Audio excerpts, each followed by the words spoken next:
کہتے ہیں کہ ایک بادشاہ نے ایک بہت ہی عالی شان محل تعمیر کرایا جو خوبصورتی میں اپنی مثال آپ تھا۔ جو شخص بھی اس محل کو دیکھتا تو اس کی خوبصورتی کی وجہ سے حیران و سرگردان رہ جاتا، لیکن بادشاہ نے ایک شرط لگا رکھی تھی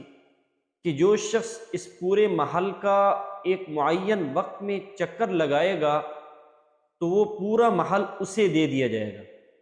لیکن اگر کوئی شخص اس معین وقت میں پورے محل کا چکر لگانے میں کامیاب نہ ہوا تو اس کا سر قلم کر دیا جائے گا۔